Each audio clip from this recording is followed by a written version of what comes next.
first start off, I just want to share a care warning. We are going to be talking about sexual assault, sexual violence, and even rape. So if there is any point during this presentation or during the questions being answered, if you feel like you need to leave and step out and take a breath, that is completely fine. Please do so. Okay, to review our agenda, our very small agenda for today. So I am going to start with a welcome. We're going to introduce, our panelists are going to introduce themselves. We're going to talk about what the Red Zone is, and then we'll get into our questions and answers. So welcome. Again, I'm Francesca Brandt. I'm the Assistant Director of Resolution and Engagement, and I'm the panel moderator for today. Okay, so first question is, what is the Red Zone? That's why you all are here.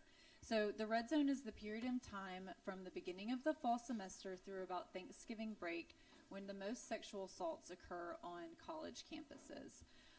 That time frame can be from about midnight to 6 a.m. on Saturdays and Sundays, but it can also occur at any time. What is sexual violence? So sexual violence is any unwanted sexual activity that is an individual is forced or manipulated into without consent. And we'll talk about consent here in a moment because I know that might be a word that we're not all familiar with. But it does affect all genders, all sexual orientations, and all ages. There's also something called acquaintance assault, and that is someone whom the victim or the survivor knows personally. And this is the most common type of sexual assault or sexual violence. So what we have up here is just a little diagram or a spectrum that was provided by Bonnie Shade Speaks LLC, and it just shows all the different types of sexual violence that can occur, because it can be something as small as a sexist joke or maybe some harassment, some name calling, but it can extend all the way to stalking or rape.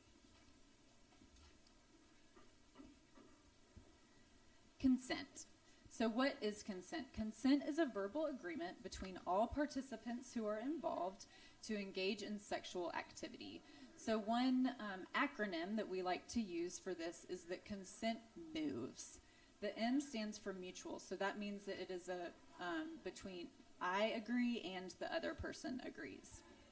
It's ongoing, so for the entire stint of the sexual activity that's happening, each party agrees and continues to agree and consent to the sexual activity. Next, it's verbal, so that means it's the other person has spoken that they do consent to what is happening.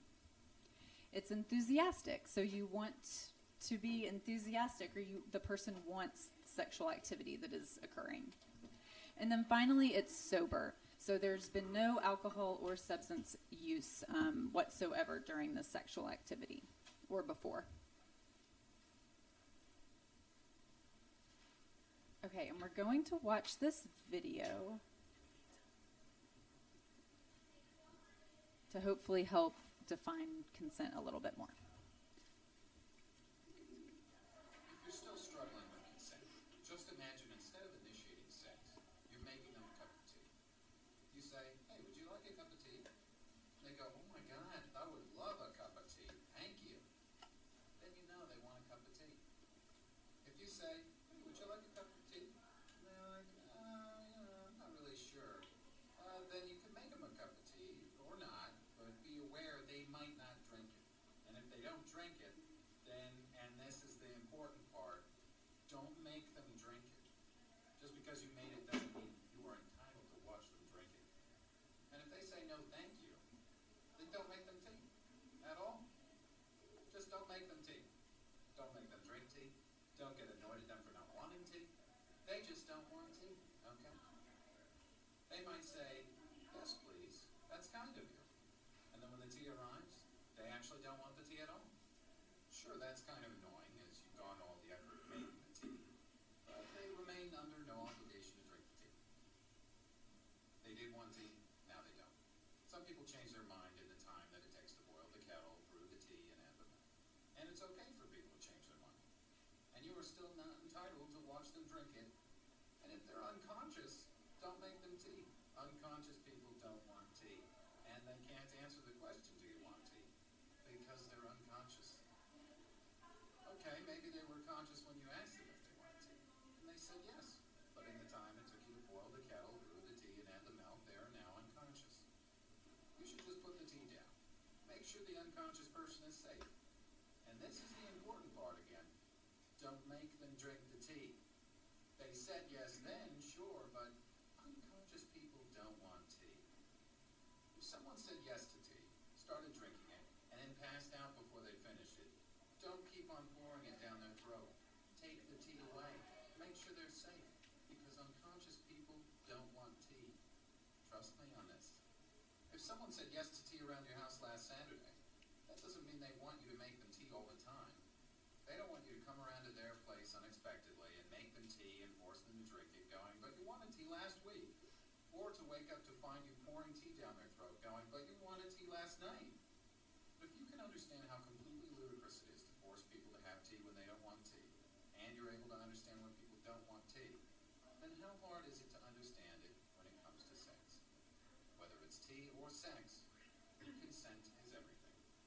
And on that note, I'm going to go make myself a cup of tea. Okay, so hopefully that clears up what consent really means if you did not get what the explanation was earlier.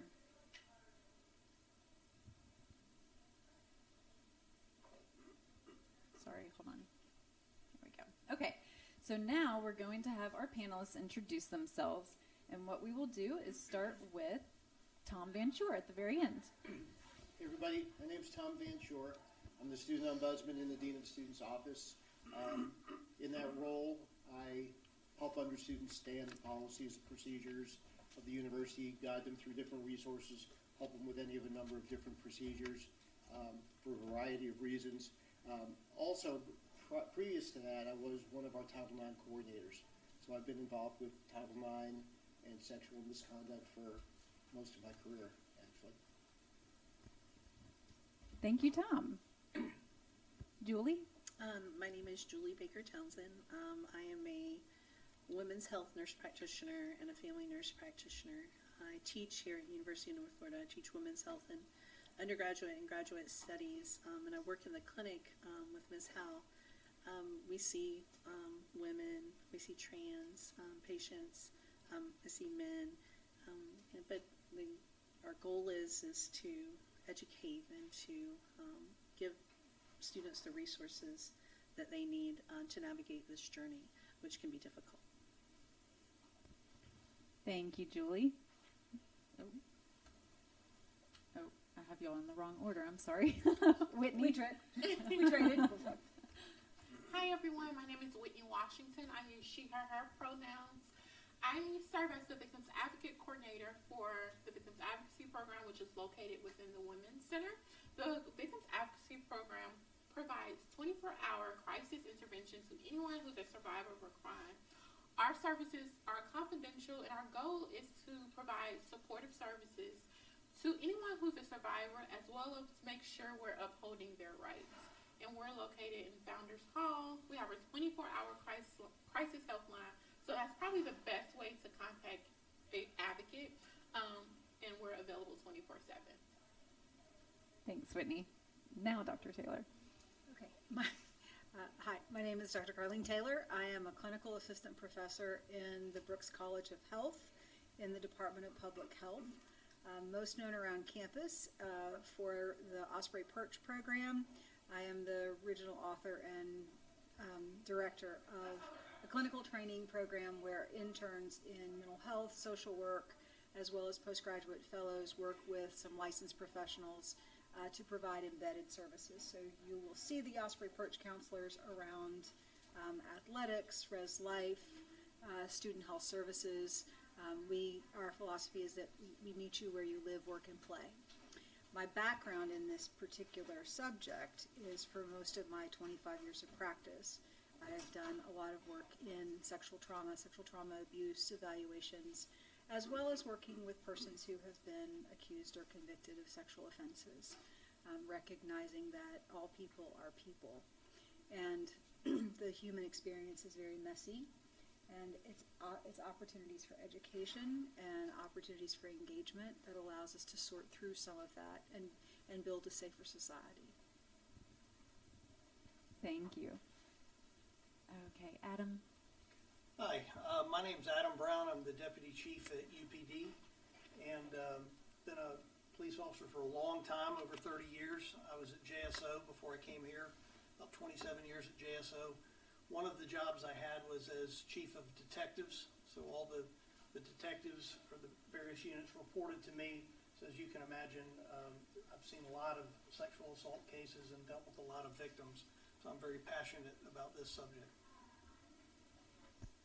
Thank you. Emily?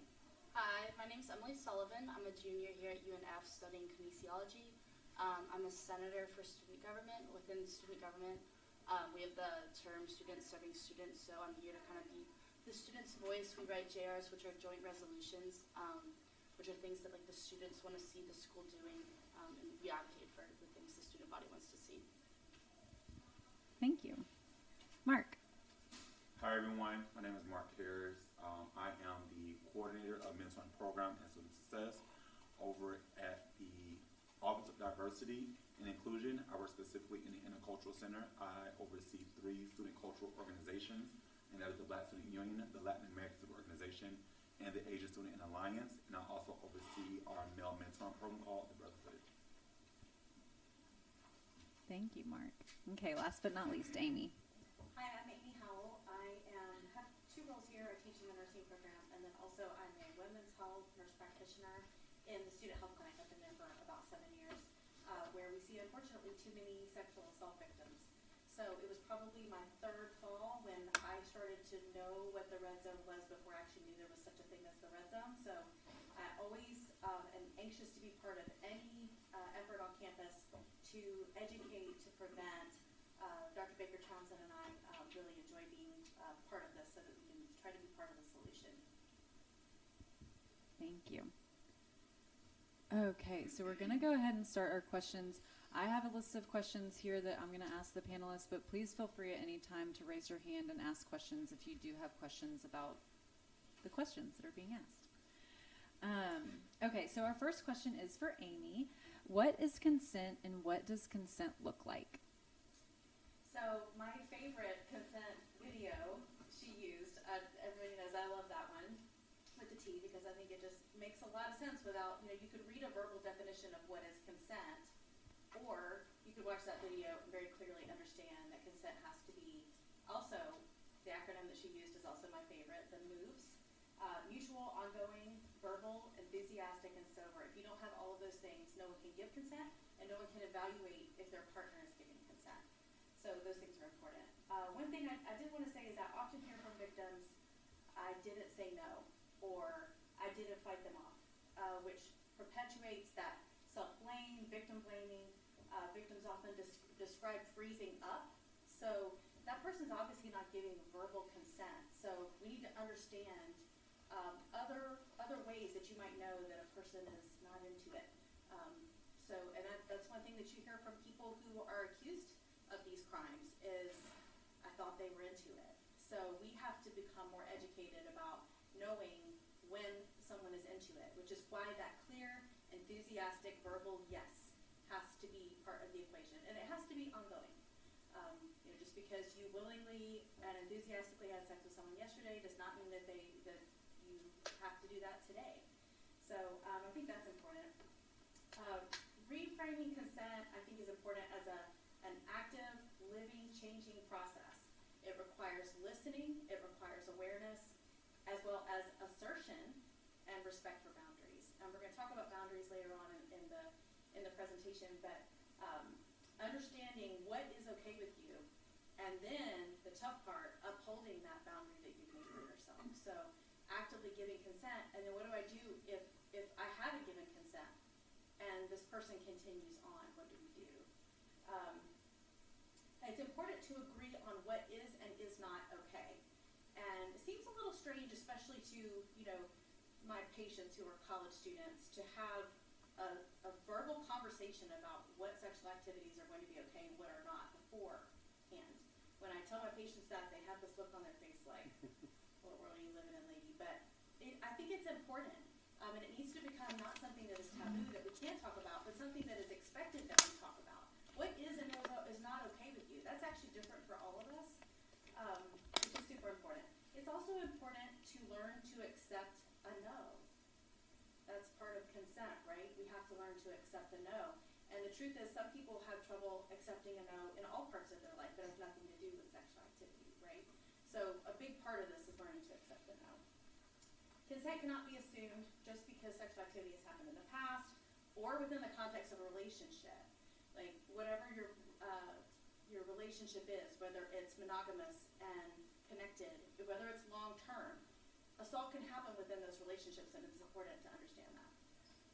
Some of my victims will say, well, it was my boyfriend. Well, it's still rape. It's really no different just because of your level of attachment to that person. Consent is revocable at any time. I use a lot more specific examples when I'm talking to my patients that I'll save you guys from, but no is okay up till any point. Okay? Everybody's naked? No is still okay. So it's important to know. Consent can never be given if impaired judgment is present due to the influence of drugs or alcohol. Dr. Baker Townsend and I were talking about a really great example in healthcare is, if you're at the hospital and you need to sign consent for any kind of medical treatment or surgery, or if you have had pain pills, or you can't legally sign that document. They won't let you. So it should be the same with the way we approach sexual activity. Not only can you not properly give consent when your judgment is impaired, maybe your inhibitions are lowered. Not only can you not give consent, but the other person, whether they're inebriated or not, cannot accurately tell whether or not you are giving consent. So that's why the no T at all, if anybody's impaired, has to be the way forward. And that will actually prevent a lot of these things. And then, of course, as a healthcare provider, I have to bring in that it's important to have these discussions ahead of time. It's easier than you think. Once you get started, you can actually talk about these things. I could talk about things in the exam room that I never thought I would be able to talk about. You just approach it as it's a concrete subject, and this is what we're going to talk about. Also, keep in mind, I'm always going to mention STI prevention, contraception, and then, of course, specifically what kinds of sexual activity are agreed upon. And then, of course, a clear, active, verbal yes. Any questions about consent? No? Okay, thank you, Amy. Our next question is directed towards Mark. What populations are more susceptible to sexual assault? So when I was doing research on this, it definitely was thinking about females, just being more, I'm gonna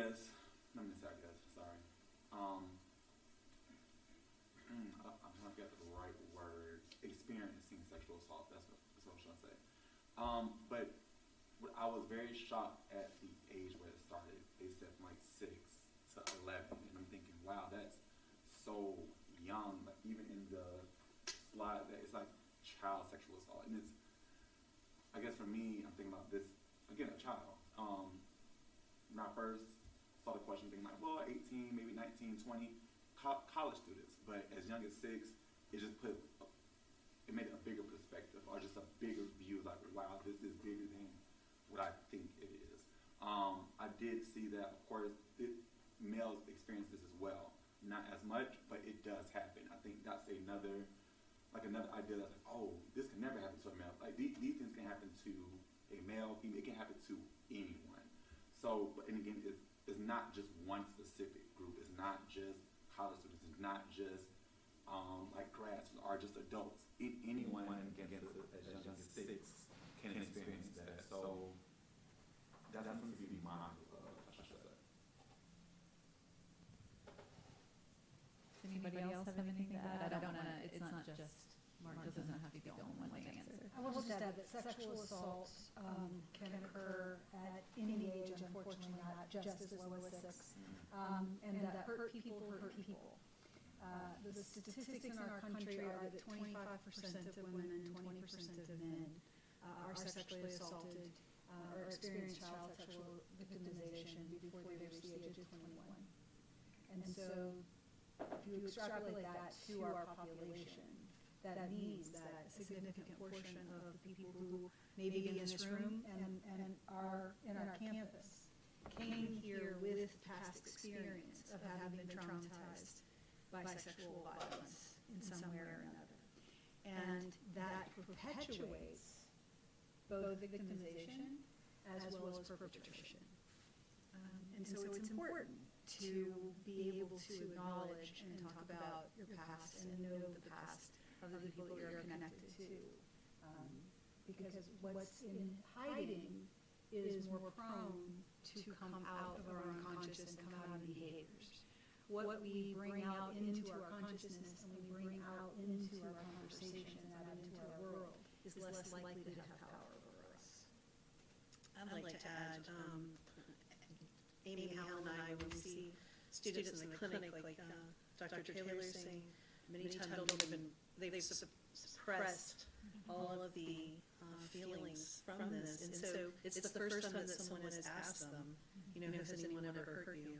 And so it's really important to know that there's a whole group of people who have had injury from sexual assault, that some of them don't recognize it, some of them have never been asked, but they need services to help them. And exactly. And I will point out one of the things that you may not realize is that sometimes for folks when they get to college, it's actually the first time they can disclose. It's the first time they're away from wherever they were victimized or whatever the circumstances were that they felt like they couldn't tell. So it's very normal to have people when they get to college or in their college years that they disclose for the first time something that happened back,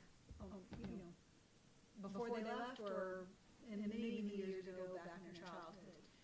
So it's a part of the developmental phase that makes it safer once one gets away. So if that applies to you or applies to anyone you know, you're not alone. Come find us. Come find any of us. The counseling center. Come find someone to talk about it with. That's what we're here for. Thank you. Okay, our next question is directed towards Deputy Chief Adam Brown. So I've heard the term CSA, but what exactly does this mean, and what is mandated or required reporting? So the CSA is the Campus Security Authority, and they are designated by the university, but they're defined by the Jean Cleary Act. And just very briefly, if you're not familiar with the Cleary Act, the Cleary Act requires us, when I say us, I mean the university community, to track and publish certain crimes so that when you come to a new university, you know exactly what you're getting into.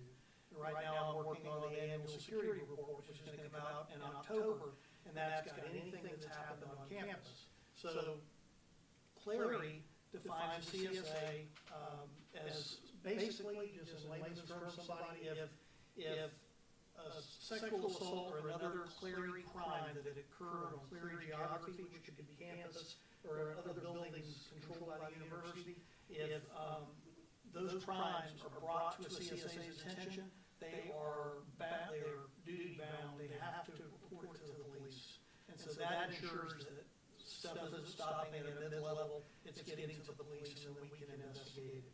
What was the second half of the question? I'm sorry. That's okay. What is mandated or required reporting? Well, as far as the Cleary Act goes, there are certain Cleary crimes, things like sexual assault, murder, kidnapping, robbery, burglary, auto theft, arson, things like that we have to keep track of and publish. And when I say publish it, I mean we keep a crime log at UPD that anybody can walk in and see, and within 3 days, those Cleary crimes have to go on the crime log. And we also do what I told you about before, the annual security report. And those are, I mean, we are bound by that, and any mistake that we made, I think the fee now for one clearing mistake is like $65,000. And if you think of a university this size, if we were not on our game, we weren't doing what we were supposed to do, that could be very expensive. Thank you. Okay, our next question is directed towards Whitney and Tom. So who can you talk to if you've been assaulted or you know someone who has been assaulted? So as far as confidential resources, there's 4 entities on campus, maybe more than 4 now. Entities on campus for sure that you could speak with if you're looking for someone confidential. The Women's Center, the Victim Advocacy Program, everyone in the Women's Center is considered a confidential resource. The Counseling Center, a confidential resource. The Student Health Center, a confidential resource. PERCH, a confidential resource. And the Student Ombudsman is also a confidential resource. All these individuals are trained to provide services and support for anyone who's a survivor of any type of crime. Additionally, there are non-confidential resources on campus that provide services as well. That could be law enforcement, UPD, JSO, depending on where the crime occurs. The Title IX office, which investigates incidents of sexual misconduct, the Dean Student's Office, and Office of Accountability and Resolution. All individuals in some way are trained to assist anyone who provides services or needs services or accommodations. Anything that you need, like those individuals are available to assist you. The only difference is between the confidential and non-confidential resources. Some of the non-confidential resources are responsible employees. So once they are aware of a situation like stalking, domestic violence, sexual harassment, dating violence, sexual battery, they have to report to the university, and that reports to the Title IX office. But those are all resources who are available to assist you in any way that you need. So all the little bits of that you did a very thorough job of answering that question. My confidentiality as the ombudsman is actually limited, and I am a responsible employee. So I do need to report, but what I will do, first of all, I preface this in March, I think, to a student, I'll let them know that. Secondly, there are ways of reporting that I don't necessarily give all of the information away. The other thing is I will walk that person through what their options are, let them know what's going to happen. But it's important to remember that the person who's coming in and letting me know that they're a victim of a sexual assault is always in the driver's seat. They are the ones that determine what's going to happen and what's not going to happen, as the case might be. So even if they're telling me, and I need to inform UPD from a CSA perspective or the Title IX office, the decisions are still theirs. And that's, I think, really important, particularly when dealing with a victim of sexual assault, that they are in control of that situation. It's never been an issue for me in terms of those conversations and reporting, and I will continue to have over the course of time. If somebody wants to meet with me once, twice, or 20 times, it's okay. My personal preference, quite honestly, and this is not as like anybody else, is really to go where the student feels most comfortable. But the Victims Advocate is a great resource from a variety of perspectives, and they are confidential. So almost invariably, that's the first place I'll mention for the student to go. So sorry if I'm giving you a lot of business. Whitney, when you talk about when we call you, I think it's really important for people to know how confidential it is in their choices. Yeah. So what we learned that where a survivor disclose is based off their need. So sometimes our students' first disclosure is to student health service because what do you think they're looking for? I can hear you. Well, they're looking for medication. They're trying to prevent pregnancy, different things like that, and they're trying to make sure everything's okay. But when they go to student health services, they're doing a very trauma-informed intake. I don't know the actual word for it, but intake, and they're learning, they may investigate and learn that this person is a survivor of sexual assault. And then they talk to them about their needs, they sit down with them, talk to them, just provide emotional support and like that initial crisis intervention. And then they ask, well, would you like to speak to an advocate? If the survivor says, no, I don't want to speak to an advocate, That's all they do in there. But the survivor says, yes, I would like to speak to an advocate. They call me over and they introduce me to the survivor. And then I began to talk to the survivor about what has occurred, some time frames for forensic exam. And then we transport the survivor with the assistance of UPD. Sometimes escort me, sometimes I get to drive there at UPD. We go to the forensic exam, which is just like a little house, almost downtown, and we sit through the medical exam together. And once we're finished, we come back on campus, and then the student gets connected to other resources. But in 2 weeks, that student will need a follow-up, and that follow-up is free because student health services have kind of waived that for us. But so they have wraparound services if they're talking to any of the resources. But they're well taken care of here, and if you're connected with anyone, they're definitely going to transfer you and refer you to the best person who could assist you at that time. I want to add something as well. As far as confidentiality goes, I don't want anyone to not report being a victim because they're afraid maybe that the police are going to know about it and we're going to get all in your business and we're going to force you to do something. It doesn't work that way. You can report. It's not uncommon. I will get a report when I come in from work and it'll say sexual battery at such and such location on campus, but they don't wish to speak to the police. So we still count it for our purposes. The victim still gets hooked up with the services that they need, but you don't have to go through the whole law enforcement and prosecution through the state attorney's office if that's not something that you want to do. Do you want to tell them about Marcy's law? Marcy's law, if Marcy's law is really, it's a victim protection thing. Now, whenever we write a report, we'll ask you at the end a series of questions. If you want to remain confidential, and what that means, if we release the report, the name would be redacted. Some people say yes, some people say no. It'll ask questions like, do you want to be notified when the suspect is arrested or when the suspect gets out of jail? Those are all under Marcy's law.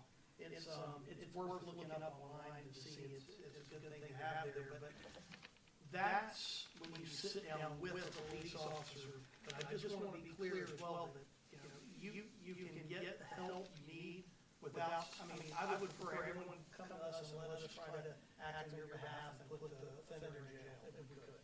But if you don't want to go that route, it's definitely it's possible to get the help you need. We'll count the stats like we have to on clarity, but you remain anonymous.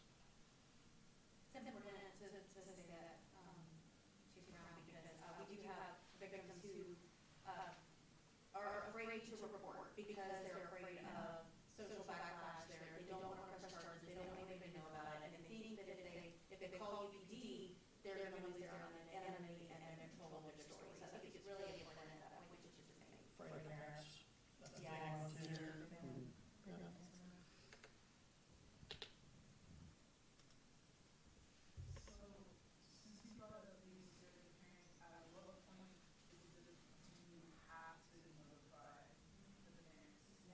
Never. Your adult, everyone unless they're under the age of 18, and we're talking about sexually reproductive health, your rights are protected even under the age of 18. So we, I actually, in the student health clinic at least, I cannot share information with parents, even if they call and ask me specifically about a certain patient without written release from the student. I can't speak to anyone about your personal health information. I've had many parents mad at me on the phone because I tell them, I'm sorry, your son or daughter, whoever is an adult, I can't tell you.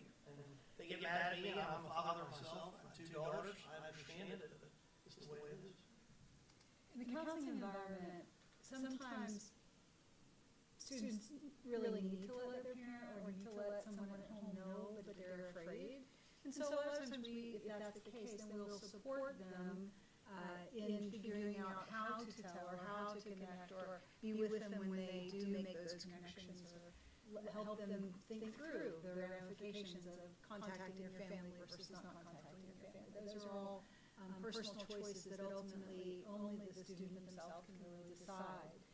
But part of the counseling process is to be able to help someone navigate some of those decisions and choices, because you don't have to do anything immediately. I'd also like to add about reproductive freedom. When we see students, they're adults, and if they would like to get on birth control, we don't contact their parents. We don't, we can prescribe medications that are very inexpensive for control, that is personal to them. So it's a big part of your welfare at college is that you are now your own adult and you have access to these services. Okay, thank you. So Whitney touched on this a little bit already, but Whitney, Tom, and Dr. Taylor, who else would be considered a confidential resource, and how do we access those individuals? So student health is a confidential resource. Would you all like to tell the best way to make a complaint? Oh, yeah. We just call the clinic, or you have walk-in appointments, especially if it's urgent. You can just call, there's an after-hours number that you can call. So it's really important. We try to get you in that day, and if it's very urgent, we will make sure that we see you that day. So that's one of our first lines as far as health services. We would love for you to have an appointment, so that we can get some background information before you come in, but the truth is we have assault victims just show up, and that's fine, we can handle that too, so.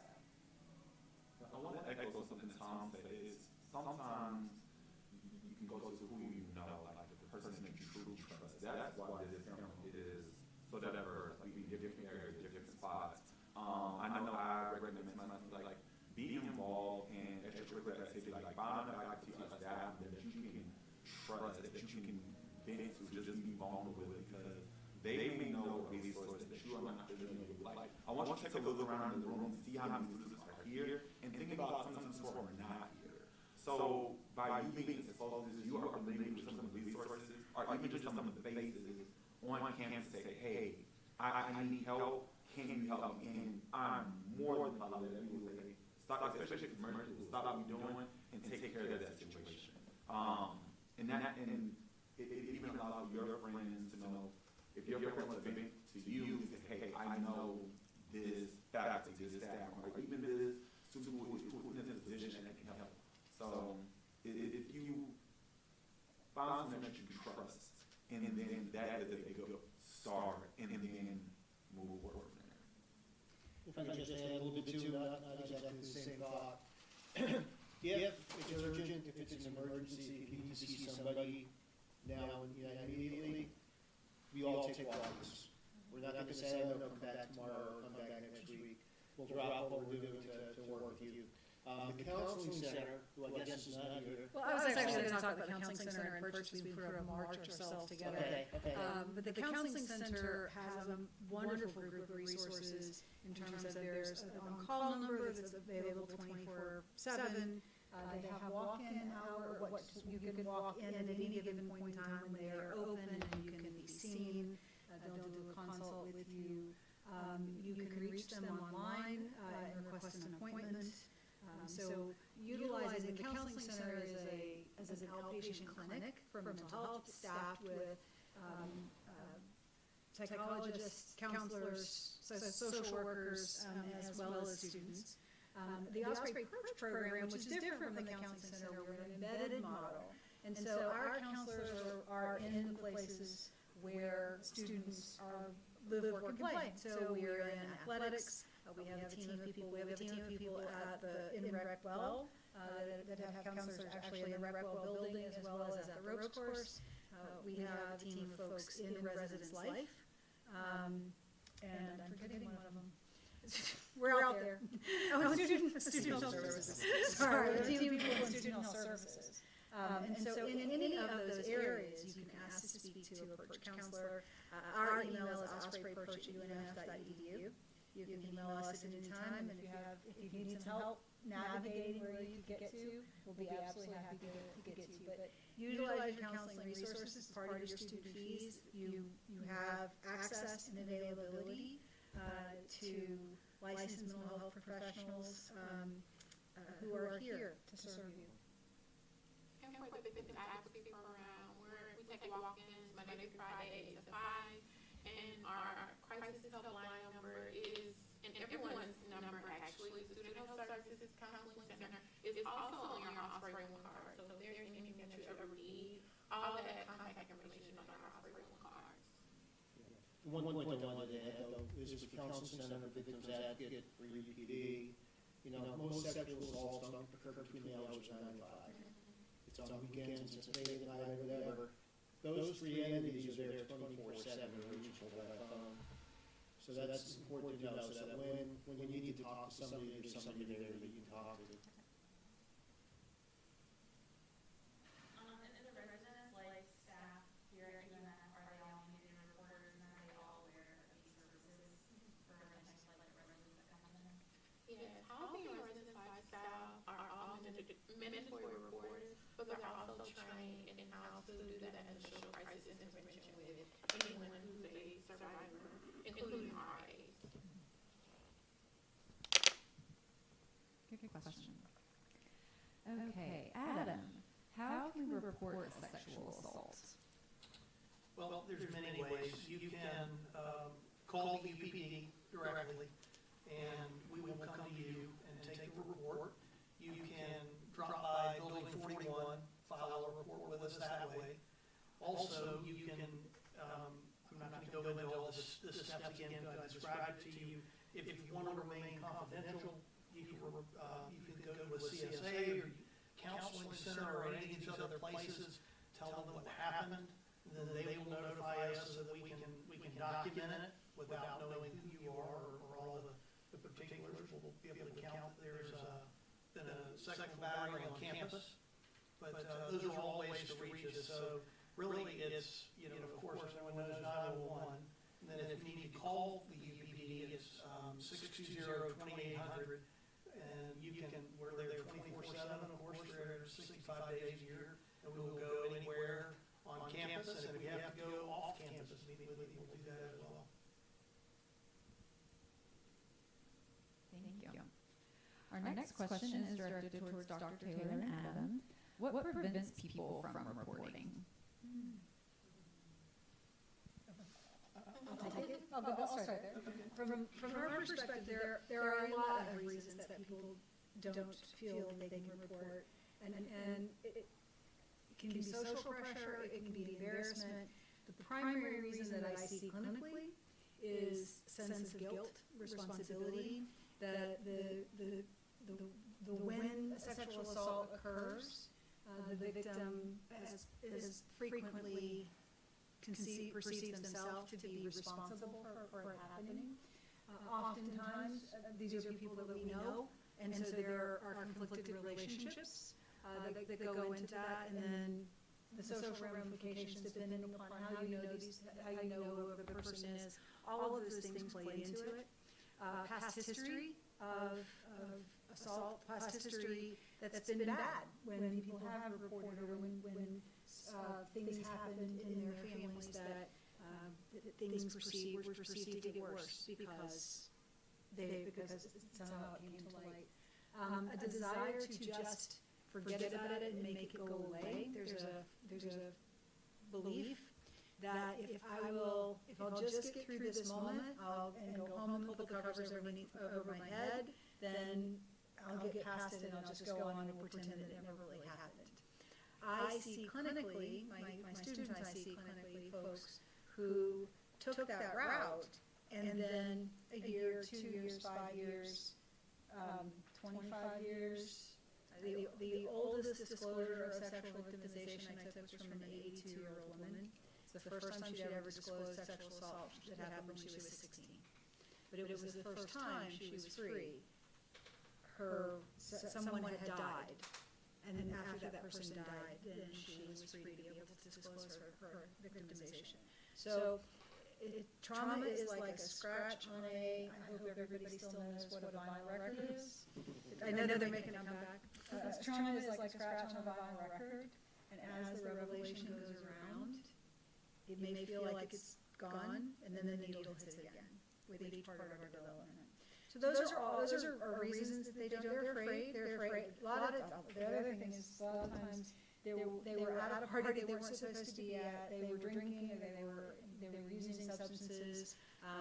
There was a variety of things that were in it that they feel they're going to get in trouble for if they tell, and loss of control. That if I tell someone that I'm going to lose control, I've already had control taken away from me, so I'm going to now lose further control by telling someone. And those, that's why red zone panels.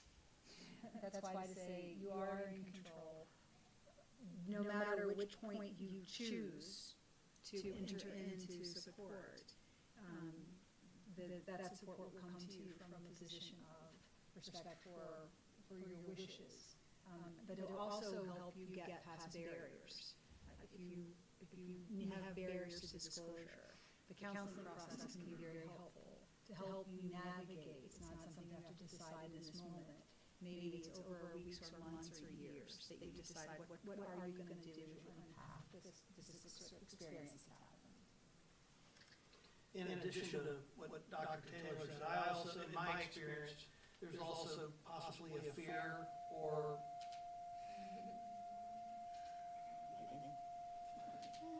There's lightning in the area.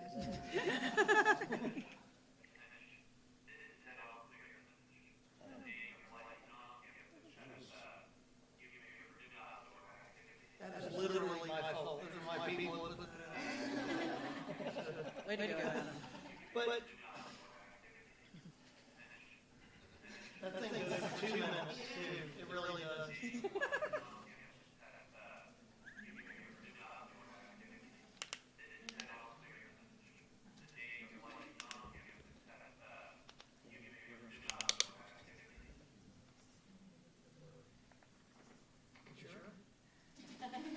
All right.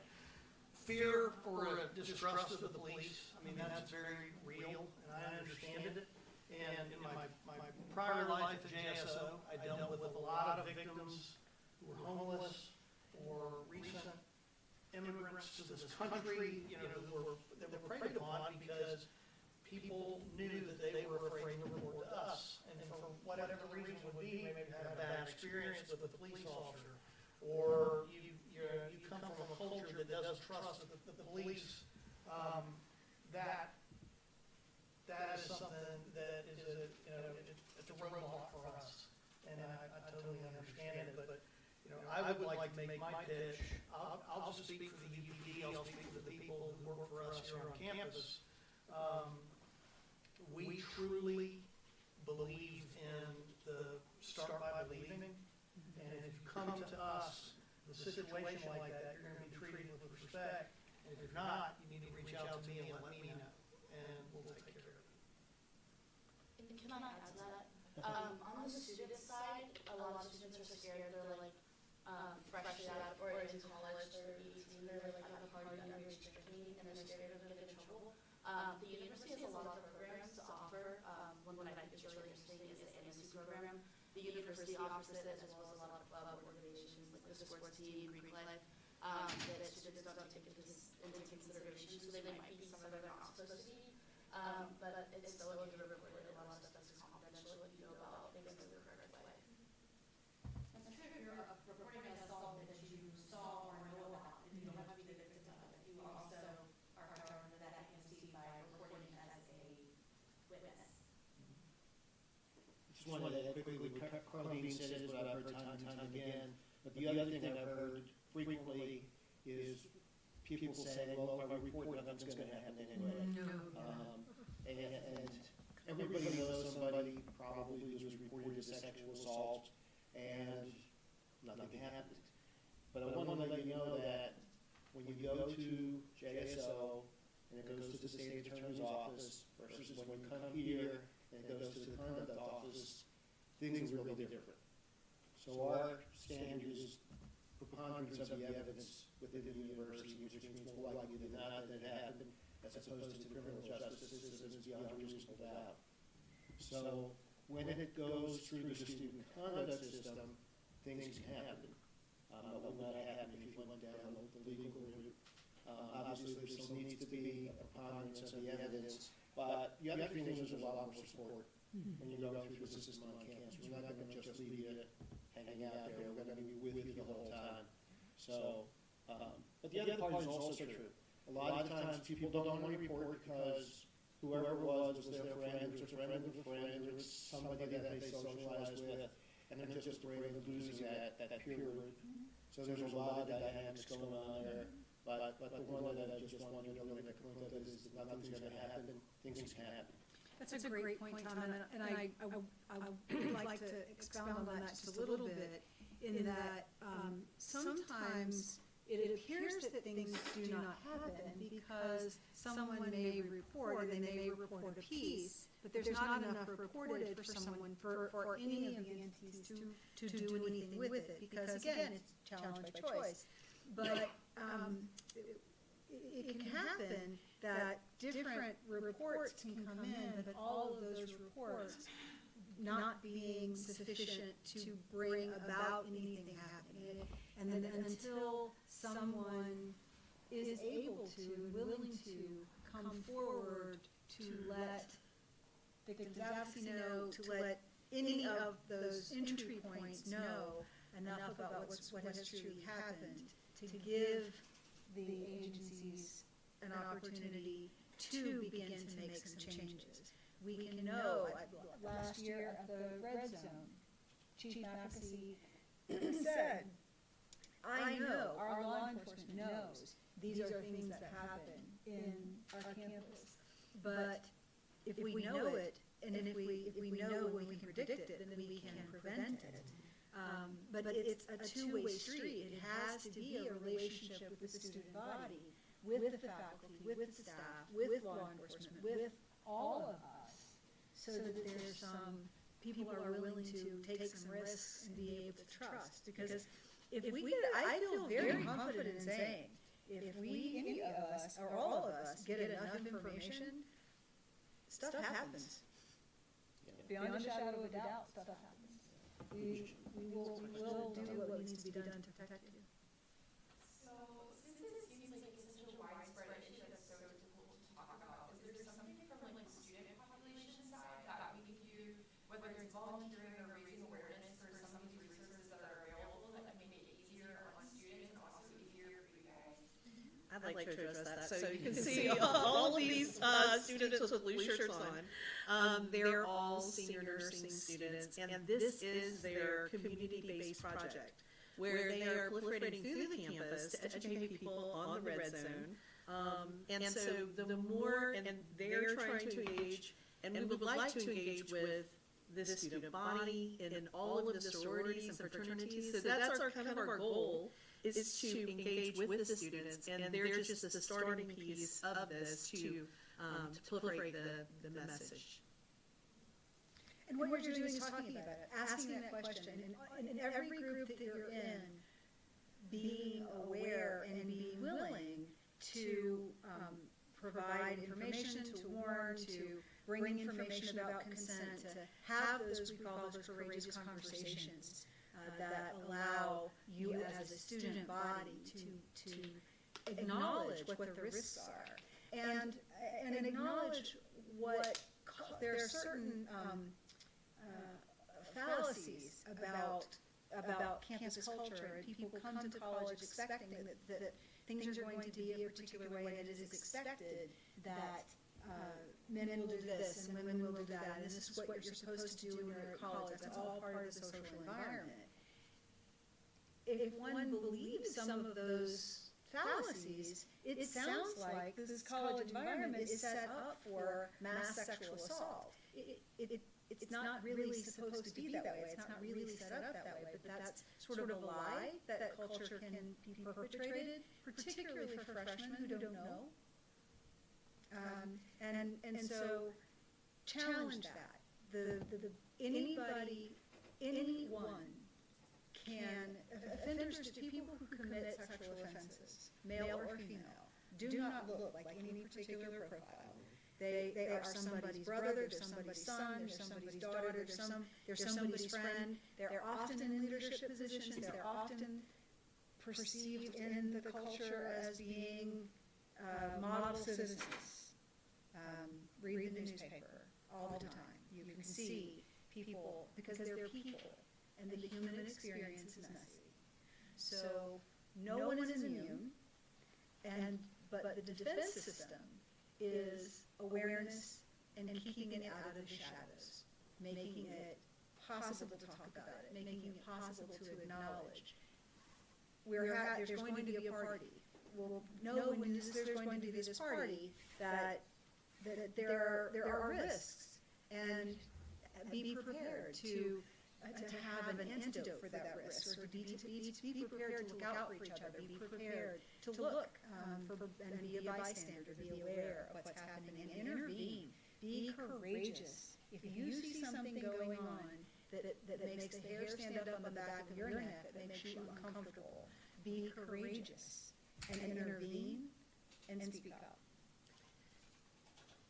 Go ahead, Emily. This is like a question, kind of like a shameless plug for student health services, but like if you have an Instagram and they share a lot of very like valuable information, there's some posts about the Red Zone on there. So if you follow them and then you share it to your followers, and your followers are like, hey, that's really cool, and then you share it to their friends. I think especially now, like in the age of social media, that's like the easiest way to reach students. So everyone follow them, there's lots of great information. I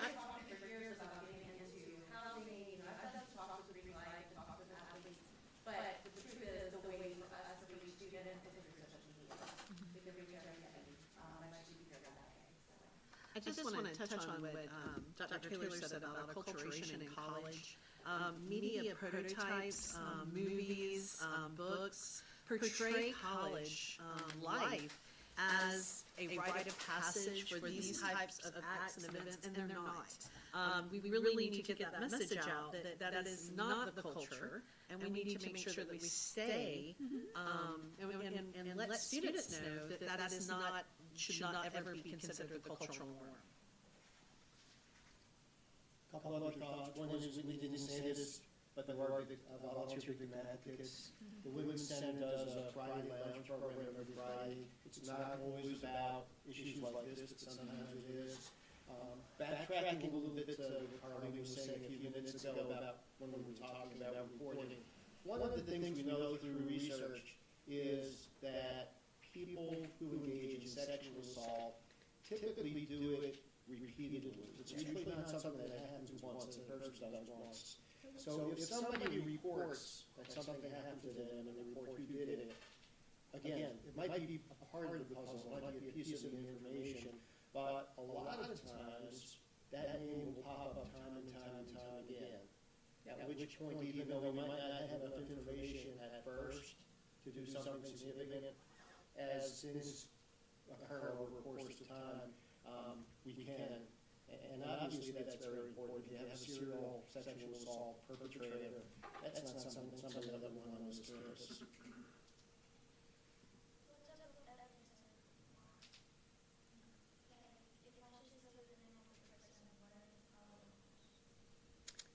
That's a really good question. So if someone were to, depending upon the entry point that you use, whether it's student health services or victims advocacy or law enforcement, wherever, we probably all have sort of a different angle that we might take. But if you came in from the counseling side of things, our counselors would hear your story. We would take, listen to whatever it was that you felt like you needed to share, and help better understand how that impacted you, and what are you hoping from that. And so then we would connect you with victims advocacy and let them work with you as an advocate to help you navigate the different aspects of the system where you can share that name, where different things can happen to it. For example, like going through the Title IX office and going through that process. They walk through that process with you.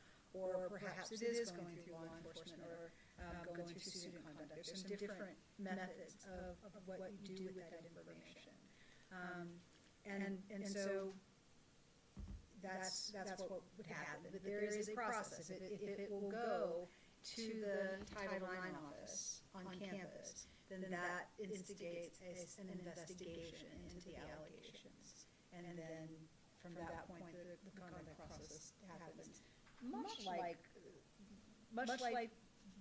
the law enforcement side, I suppose that's very similar to a law enforcement investigation. If you come in and sit down with us and want to report as a victim, it's going to be the who, what, where, when, why. We're going to ask you all of the questions about what happened, and we're going to try to determine, when it happened, where it happened. Did you know the person who was the suspect? We're going to ask you for descriptions. We're going to collect evidence if it's there, stuff like clothing and bedding and things like that. We're going to want to get you hooked up with the Sexual Assault Center to go through an investigation or an examination, but we also make sure that we call the victim's advocate, because we understand that once the process of dealing with us and answering all the questions is over, then there's a whole different type of care that's needed. So, ours is a lot of the nuts and bolts, I would say, and then we try to put the pieces together and then put you with the right people. I'd like to say that Whitney, whenever we have a situation where we need to get the victim's advocate, which is Whitney, she will tell the survivor, she'll say, we'll do exactly what you want to do. If you want to go have evidence taken, we'll do that. If you don't want to do that, we'll do that. So it empowers the victim, and she gives them all the control in the situation. So I think it's the best approach. It is the victim-centered approach, and we appreciate what she gives to us. And one thing I want to say, like, when you're reporting to any of those entities, the UPD detectives are Hal Smith and Detective Heather, they do a really great job. Our campus student conduct, they do a really great job making sure all these processes are investigated very fairly. But sometimes we don't know the outcome. So I also have to make sure the survivor understands if they're reporting, if they're going through the process. Sometimes our systems don't work. Sometimes it's not enough evidence to go to court. So we also have to make sure they understand their rights, understand things like that. But we also have to be there for them just in case the ball drops. And this isn't the win that they have. So we kind of prepare them for that as well, just in case there's not enough evidence. And the state attorneys probably have taken a few of our cases, but many of our cases have not escalated to the state attorney's office.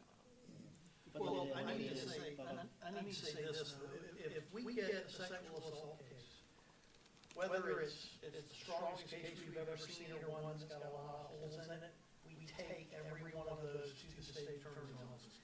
We do not let them stop at our level. We investigate them to the best of our ability, and then once we reach the point where we can send it to the state for prosecution, we do that. So it doesn't just stop with us. What I was going to add is, there's a number of us sitting up here, but there's a whole lot of people on campus too, trained in trauma-informed care, which basically means that we understand that you've gone through traumatic experience. When you come in, the way you process that, the way you remember that, the way you relate to it, it's not necessarily linear, it's not necessarily chronological. So it's not as if you have to walk into somebody's office and tell them everything once. When I was in the Title IX coordinator role, there were people I met with 5, 6, 8, 10 times. And each time it might be just, oh, and by the way, I remember this. Oh, and by the way, I remember that.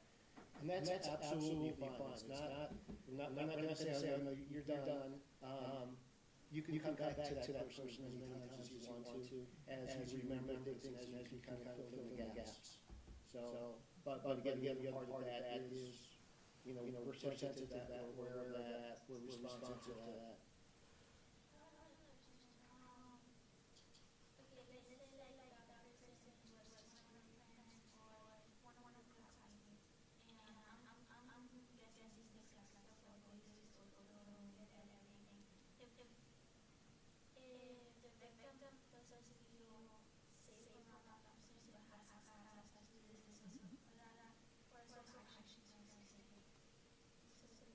It's a great question. It's a wonderful question. And our Dean of Students Office can help us with that.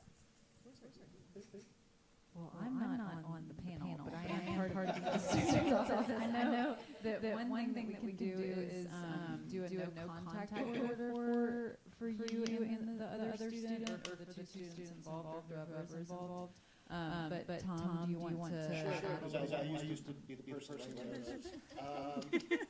So, in fact, a lot of times we will bring somebody over to my office to say, this is what this person would like us to call interim measures. In other words, as things are being investigated, as perhaps being adjudicated, what are we going to do to protect that person in the meantime? So no contact order is one of them, which means obviously that those people can't have contact with each other. It goes both ways. You can't have contact with that person can't have contact with you. Sometimes that means that we might even move somebody in the residence hall or change their class schedule. Sometimes you're both in the class and it's the only section offered, and if it's a big enough class, we'll just say, sit on opposite sides and don't talk to each other. Or don't have contact with each other through social media, don't text each other, don't email each other, don't tell your friend, tell that person something, all of the above. A lot of times what I do with is I'll send out an absence notification if the student needs to be missing class for a few days, which obviously does not say why you're missing class. It just says for personal reasons, the student's not able to attend your class these days. I'm trying to think some of the other measures we used. So we also found injunction. That's a restraining order, state restraining order. So we go with students to file injunction, and they have to have due process, so they have to sit in court sometimes with the perpetrator if they show up. But we provide legal aid for that process as well. So that's no contact order or injunction if you're looking to ensure safety. We also say safety in each of our clients. A good thing about an injunction, if you go through that process, and we, the UPD or JSO, serves that injunction on a person, and then the person violates it, and we catch them doing that, we can arrest them on the spot. Many of our students utilize this as a mechanism for safety on campus. Again, a lot of it's what does that person want, what are they trying to achieve, and you try to work with them to achieve those goals.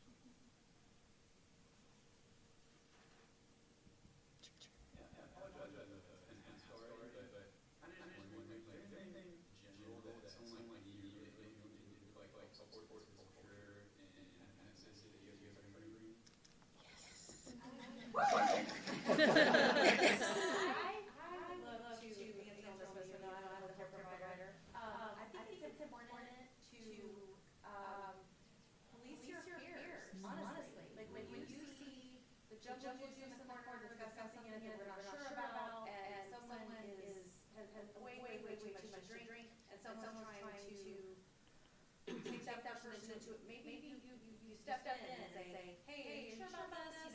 Make sure that victim is safe, or potential victim is safe. I think that we can definitely police the party environment much better than we do. Go out with people who care about whether or not you can get home. Take very careful care of what's in your drink. We know that people under 21 sometimes have drinks. We have what's in your drink cards at the clinic that you can kind of test to see if there are date breaks on your drinks. Keep in mind that GHB and ethanol are widely available and used often. So if you see somebody that has one drink and seems way drunker than what you think they should, then watch out for that person and try to make sure they get home safely. Student government also funded $10,000 worth of nightcaps, and it's a scrunchie or a little keychain where you put it over your cups, and you put a straw through it, or you can take it off. That was something we did at the last meeting of spring, and we did $10,000 for the students. But something that I work with student clubs, some say that it is very important, is just being mindful of the party. Just being honest, going to a party, have fun, etc. But when you notice something, you immediately off.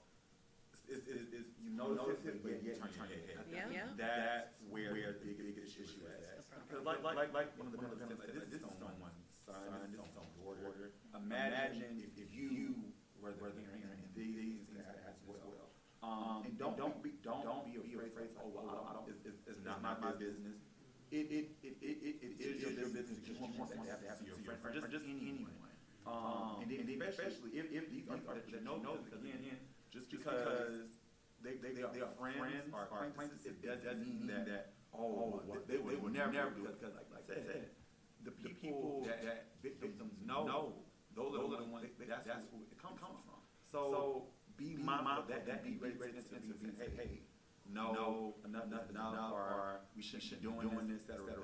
It's the peer pressure of I don't want to do this and not. That's what's number begin to rise so high. And we really be wrong in not intervening. Yeah. Right? And we talk a lot about, you can hear all the resources and all of this like wealth of information and support. And I tell you from experience that every person that does this is interview. But I would like to shift toward prevention. I don't want to see 20% of female college students sex assaulted. I don't want to see another assault in my clinic. So that shifting that toward, I really think policing the parties is a big thing, and just not being afraid to be wrong.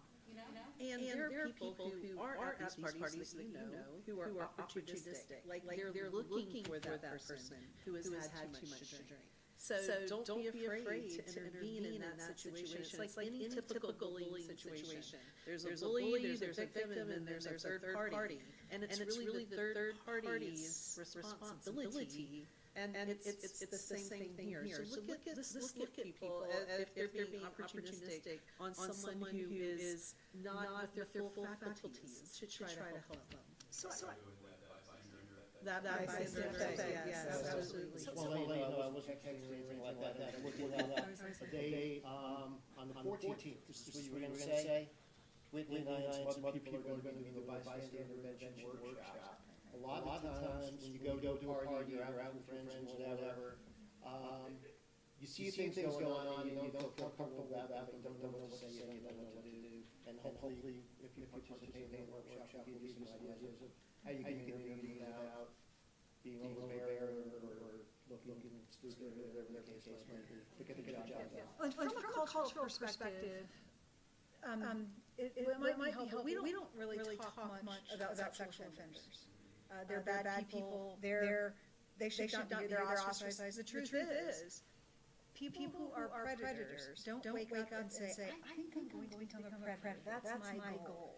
They're created over time.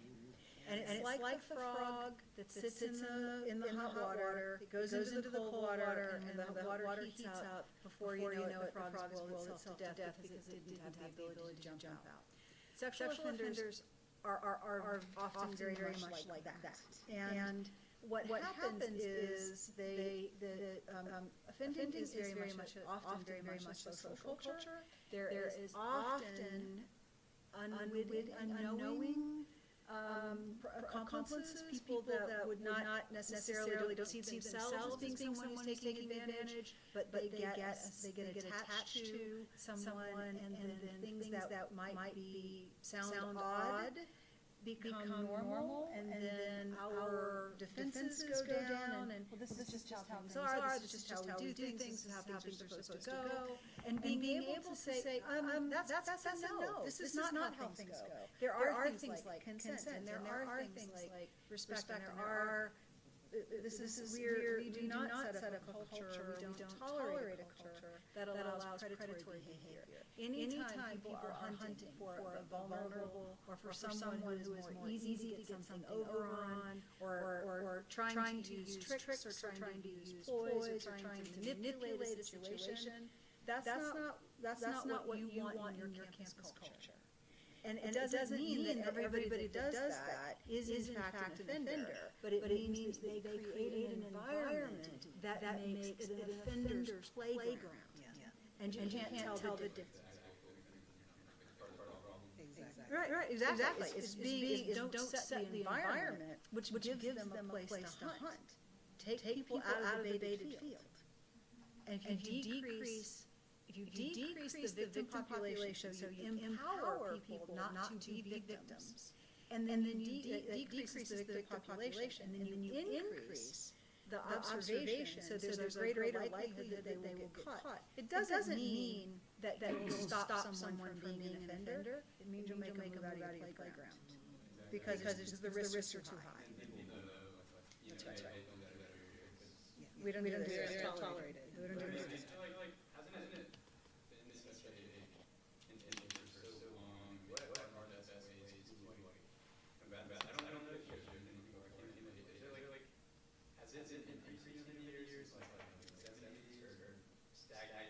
There's more data to support that's what's happened, because for so many years we were acculturated that this is college culture, and so well, and not just societal, societal culture, and so we have more information. There is greater awareness. There is less tolerance in our society for child abuse, for sexual victimization in some realms. On the other hand, there is still an entire segment of the culture that victims shame and blame, and there's a rape culture that has some expectations of women, or expectations of what social relationships and sexual relationships are supposed to be, the things that one hears in the way that attorneys defend their clients, or the ways that people defend themselves. Just don't tolerate it. Being aware, being sensitive, being active, and being courageous, and being able to say, no, not here. Don't do this. That's not what happens. That's not how it happens at my campus. I'm sorry. everybody's signing out. When it comes to high-profile population, sometimes college students as partners in crime. So they know a particular organization is perpetrating violence, but they attend these parties or like social events and different things. Or someone could be a survivor within an organization. Instead of supporting that survivor, they push that survivor out of the organization when they don't have support. So making sure the activities that you're doing is aligning with your values, that you say you want to change, and I think that also changes culture too. I'm not sure how many students here are like involved in type of organizations.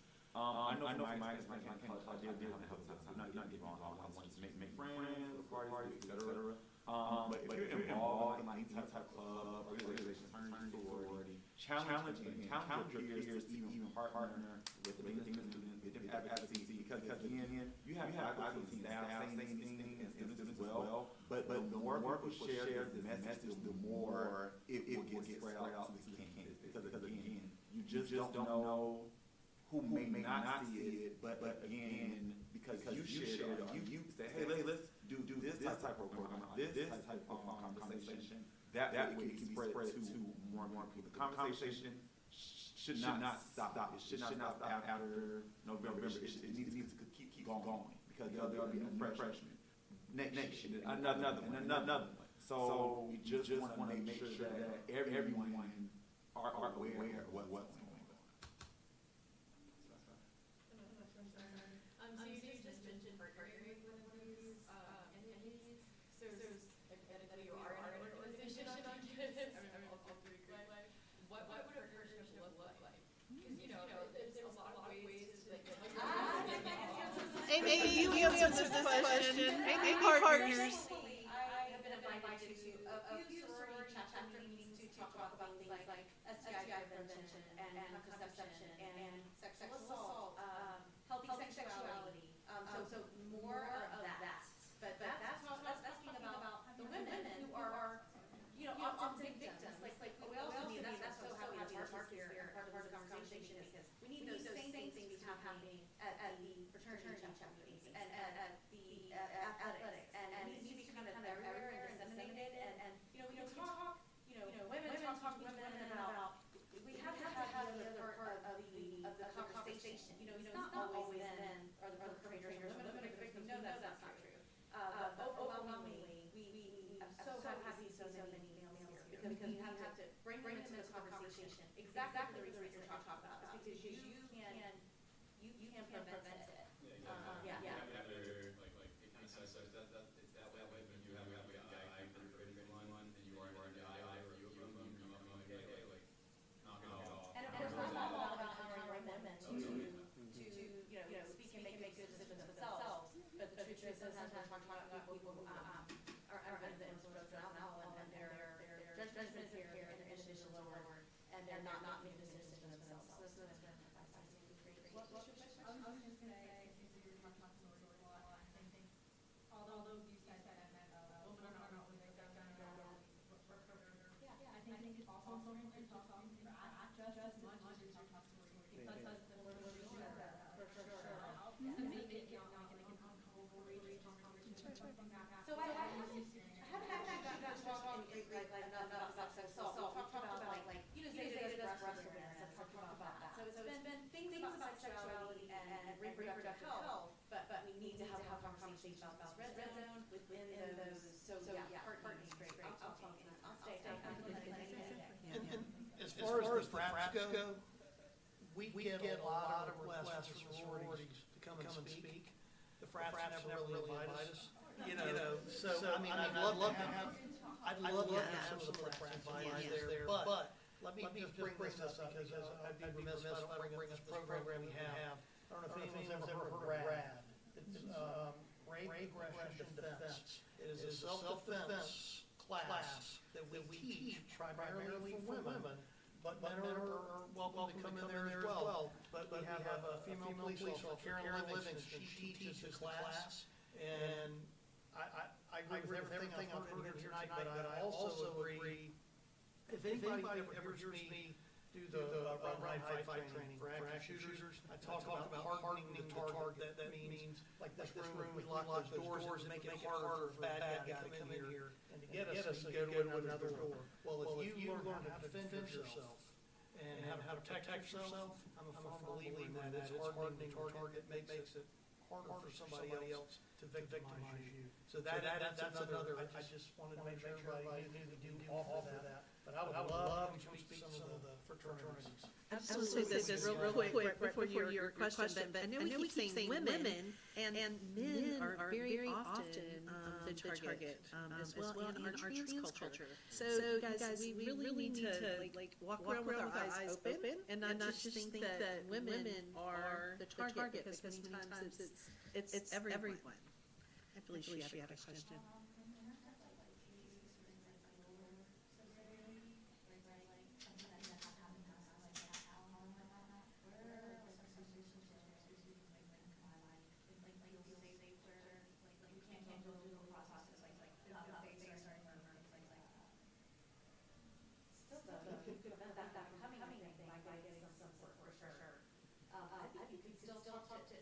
Any. I'm thinking because you have like physically assaulted this and they think you shouldn't help. So and anybody out there get resources and all of that. When it comes to catcalling and things like that, or saying like we get a lot of calls about preachers on the green. They say very offensive things. We know they're offensive. We don't like it. But unfortunately, it's when you're looking at making a case and possibly arrest somebody, it's protect speech. They're allowed to say those offensive things. From a law enforcement standpoint, the things we may be able to do for you, if it becomes a harassment issue or a stalking issue, we can get involved there. There's probably more they can do just for the, like you put it, minor stuff. There's more that conduct could do. But there are things that we can do as well. And it's worth a call to us and explain the situation. If come call the police and let us see if we can help you in that situation. I've seen UPD just have conversations with persons at sometimes they're not even aware that their action being offensive. So sometimes you may not even have to escalate it, and just have some conversation. Sometimes they get the first warning that stops it, but if it continues, that's when it starts to stop. And also a counseling process. If you are wanting to develop your sense of self and your sense of agency, just in general, and being able to feel more comfortable with your assertiveness in situations then that's a great reason to come and seek counseling. Everyone that comes for counseling doesn't have to be at the bottom of their lowest point. Counseling for personal growth is really a thing. And so come soon. We all need counseling. I'm a fan of it. I am too. What great conversation and questions. Y'all are making me not have to do my job. Actually, I think we're right on the agenda. Y'all are so this next question is actually for every one of our panelists. What is another word that you would use instead of the word trauma? I'll give you a moment, and then Amy will start with you.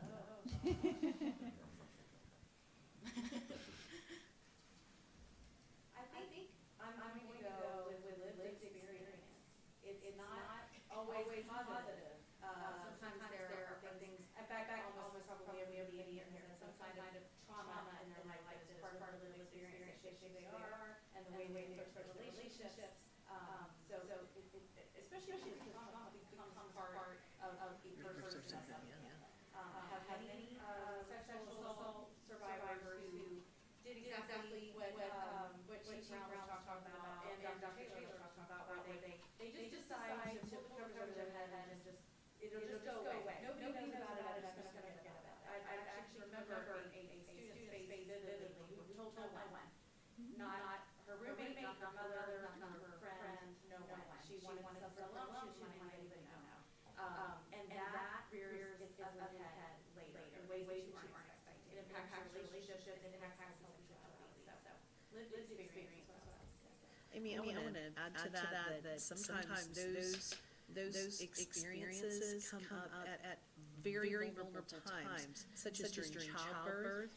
These experiences they think is going to be this wonderful experience. If you haven't worked through those with counseling, you can see the deleterious effects that has on the individual. Many times, you know, you'll be doing a pap smear and tears will come down the face of the person, and we say, have you been hurt?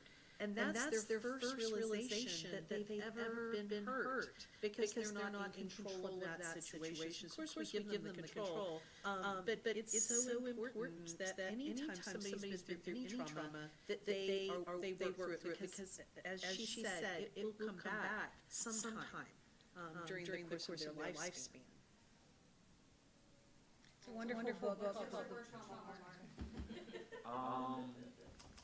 Wow. I'm gonna say something right. Not like a point right. It's something that happened. Everyone has experienced a point in life, but it's not immediately, and we help to move forward. So I would think that's gonna work. So I googled on the thesaurus synonym for trauma. Smart But when I looked up synonyms, I honestly really liked the words that came up. Some of the words were stress, grief. Those were the two that I felt were the most connected to trauma, and I don't think those even resonate with what the word actually means. I really liked the words that were said before. They're the one word.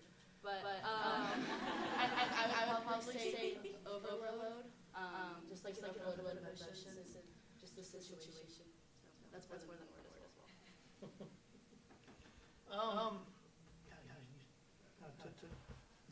That was very good. But one of the basic ones for me, I don't, grief, overwhelming grief maybe, or pain. I mean, when I think of a traumatic incident, there are, and not to get into details, all kinds of traumatic things that I've seen throughout my career, and some of them, kind of like you alluded to before, it doesn't hit you right away. You don't realize it. I was in a shooting one time, and there were things I didn't recall until much later, and you know, the feelings and things. So trauma can do different things, but to me, pain, grief, probably. Can I say that? I think my word would be life-changing moment. So the therapist in me isn't going to, I would love to have another word for trauma. But I would ask, why are we looking for another word for trauma? Is it because trauma is so commonplace and people are using that word and that's making people very uncomfortable? And I'm going to say, I'm going to use the word trauma. But what I'd like to do is educate people about what trauma really is. What trauma is a life-altering event that happens that causes a number of different layers to be impacted, from your neurobiology to your physical being to your psychology. It impacts multiple layers of your body, and it changes your brain. It happens when someone is experiencing something for which they think, feel, or perceive that they could die, and there's a part of them that is at risk for death, whether it is a physical death, or an emotional death, or a psychological death. That's trauma. And it's prevalent in our society. And so I want a different word for trauma. I want people to recognize this is what it is, and I don't want to sugarcoat it. That reminds me of Body Keeps Score. Exactly. I was thinking. Bessel van der Kolk wrote a book called The Body Keeps Score. He's one of the original scientists behind trauma-informed care.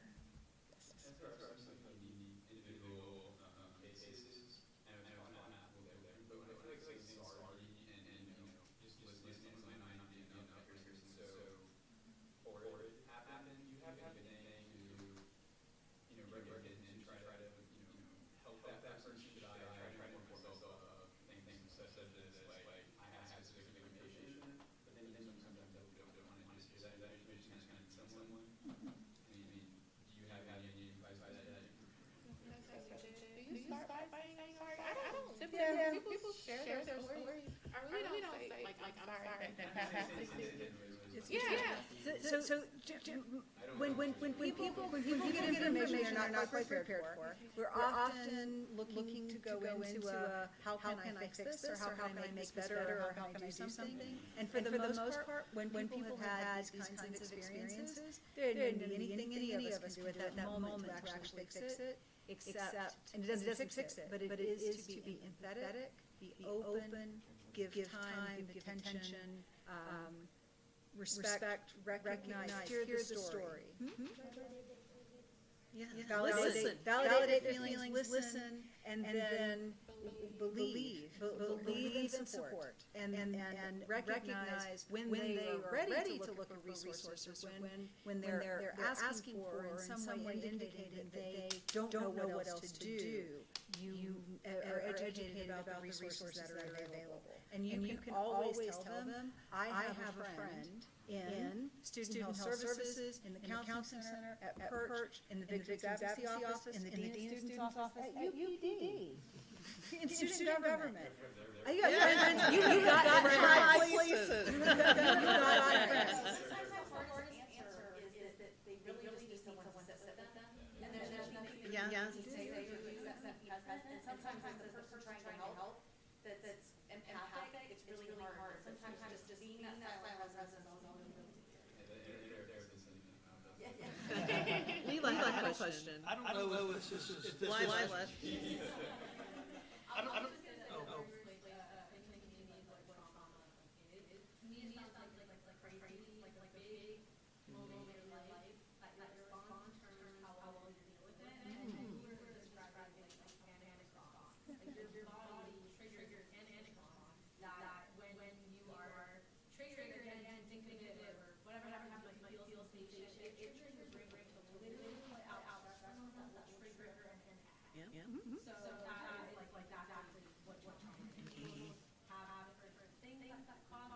And it changes the brain.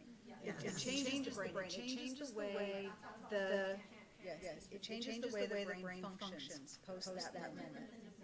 Yes. The whole body experience, where you're not really present. You're just focused on your whole body. You feel like you're in a But it is treatable.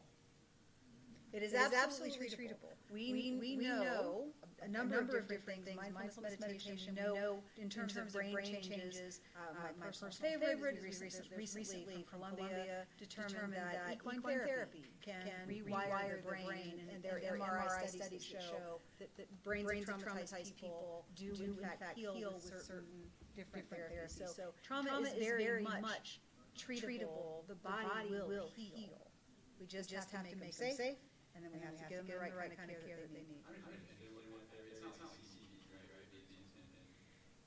You and I should talk. That's a long clinical conversation. But the answer is it's not limited to one theory. Yes. Go ahead. Yeah.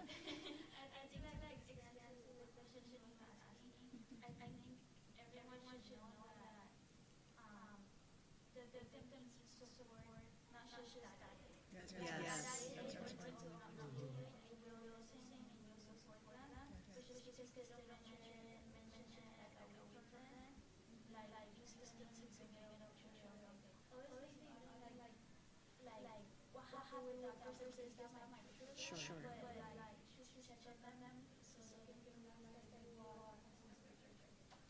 That's a good point.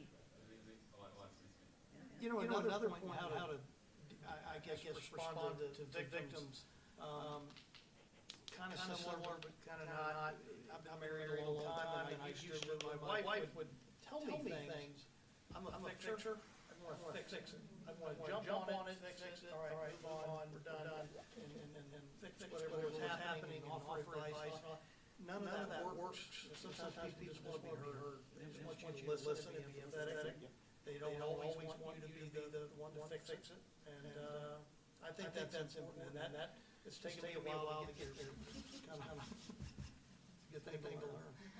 I was going to say something like, close to your age, we were in our psych classes, we're all getting confronted with this situation sometimes. Someone's going to come to us and say this, and our professor said, you don't want to be caught blind, I don't know what they say, so she kind of practice. I'm sorry that happened to you, I'm glad you're here, it's not my fault. And you just kind of practice that, someone does that, you know what to say, it's not my fault.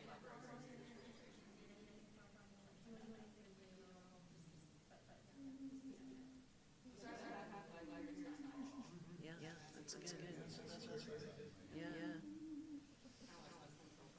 One thing you might want to think about is that whatever is dealing with our own uncomfortability about the subject and dealing with our own fears and concerns about it, and given what your genuine reflection, whatever that might in fact be. Because what can sound good and comforting to one person may not sound good and comforting to another person. And so it can be a challenge if no matter who the person is, we have a pat response. That response may work because it works for us because we can come up with it, which is better than having nothing to do and freaking out at the moment. But at the same time, reading who the person is going to go a long way. And trust yourself. Trust your heart. You care. And trust your heart and follow it.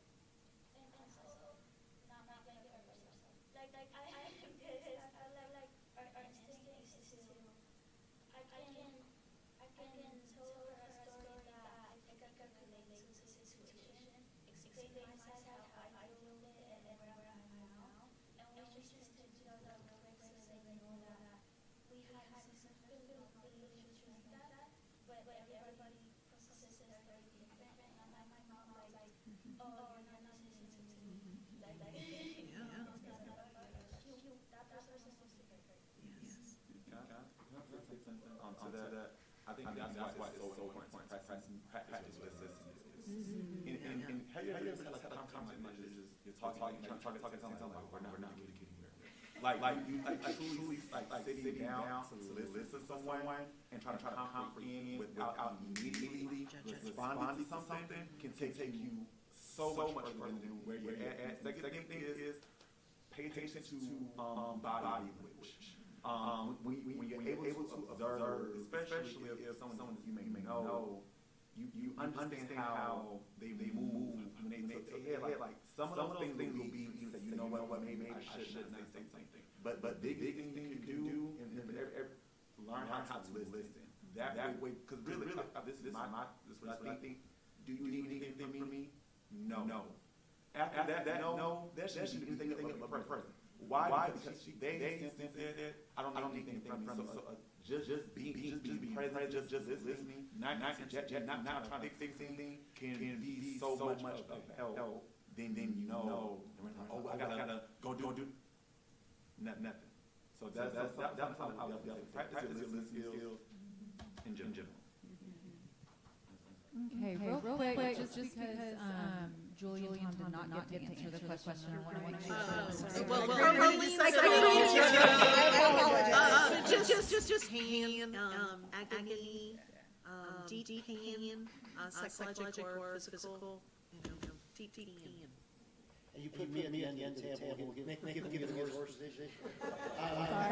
To me, it's an overwhelming experience, or a tragic or threatening experience that really makes you, Carlene says, change your perspective on the world around and on yourself. Thank you. Well, thank y'all, everybody, our panelists, all of our students, everybody who asked questions.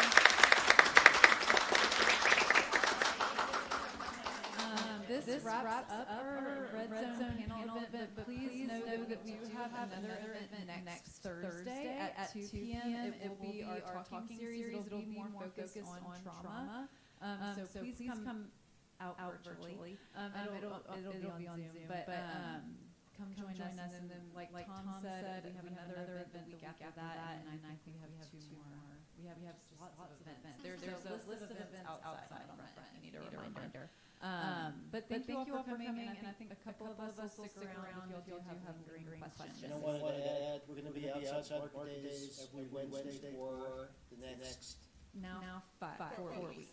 Yes. I would like to add that nursing students will come to any of the frats, any of the sororities, anywhere that needs to, we need to get the word out. They're happy to come, so please contact, you can contact me, Julie Baker Townsend, and I'm happy to get them where they need to go so that they can relay the times of danger and things that students can do to empower themselves.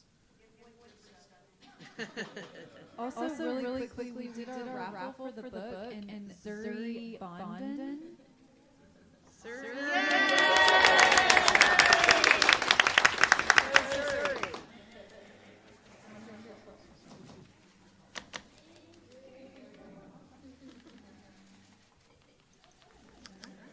right,